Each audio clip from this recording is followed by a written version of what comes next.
Two strangers board the same flight from New York to Barcelona. One is Sarah, a marketing executive juggling deadlines and client calls. The other is James, a software consultant with a love for hidden cafes and quiet streets. Neither of them knows it yet, but by the end of this trip, they'll discover a secret to travel most professionals overlook. How to turn a business trip into a life-changing adventure without falling behind at work. If you've ever felt torn between meeting deadlines and making memories, this story will change the way you travel forever. And the best part? You can start using these strategies on your very next trip. Sarah's trip to Barcelona was supposed to be all work. 3 back-to-back presentations, client dinners, and barely enough time to breathe. Her hotel room was just a place to crash, and her suitcase was filled with business suits and a single pair of sneakers she doubted she'd use. James, on the other hand, approached the trip differently. Laptop bag held the usual tech gear, but his carry-on also had a camera, a journal, and a well-worn guide to local neighborhoods. He knew from experience that every business trip held pockets of free time, small windows of opportunity that could turn a routine assignment into something unforgettable. They didn't know each other yet, but their paths would soon cross. In a way that would show Sarah there's more to a work trip than hotel walls and conference rooms. By day 2, Sarah was running on caffeine and adrenaline.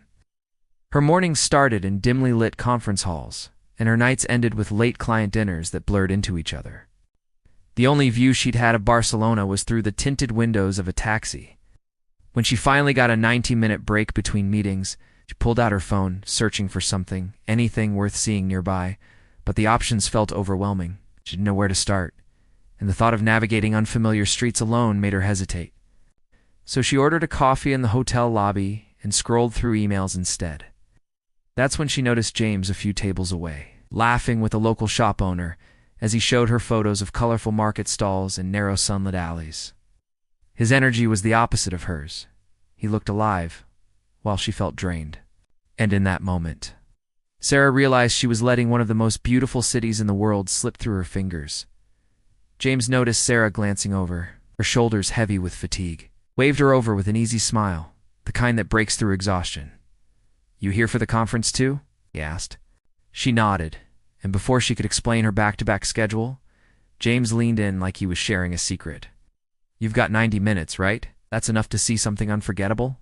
Before Sarah could protest, James pulled up a photo of La Boqueria Market, rows of fresh fruit so vivid they looked painted, bursts of saffron and paprika from spice stalls, and the gleam of artisan chocolates. "It's a 10-minute walk. I've got a route that'll get us there. Let you taste the best tapas in the city. Be back before your next meeting starts." Something about his confidence made her put down her coffee.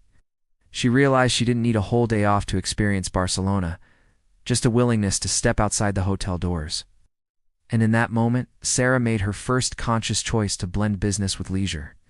As Sarah and James wove through Barcelona's winding streets, James started sharing the secrets he'd learned from years of business travel. "Rule 1, he said, stepping around a vendor setting up crates of strawberries, never book the last flight out unless you want to gamble with delays. Early flights give you extra time at your destination, and sometimes enough daylight for a quick adventure." Sarah laughed, noted, "What's Rule 2? "Rule 2, always keep a micro-itinerary. That's a 90-minute plan for each city you visit. It's not sightseeing overload, just 1 or 2 things you must see or taste. In Barcelona, for me, that's La Boqueria, and a walk through the Gothic Quarter." They ducked into a stall where the air was rich with the scent of sizzling chorizo. James ordered 2 plates, sliding one toward her. "Rule 3, connect with locals. Even small conversations open doors. Ask the market vendor what they recommend. Chances are, you'll discover something not in any guidebook." Sarah nodded between bites, her mind already spinning with possibilities for her future work trips. "And the last one?" she asked. James grinned. "Build in your buffer. End every work trip with a half day of personal time. Even if it's just a morning coffee by the water. It's the difference between leaving exhausted and leaving inspired." By the time they made it back to the hotel, Sarah didn't just have photos and a full stomach. She had a blueprint for turning every business trip into a richer experience.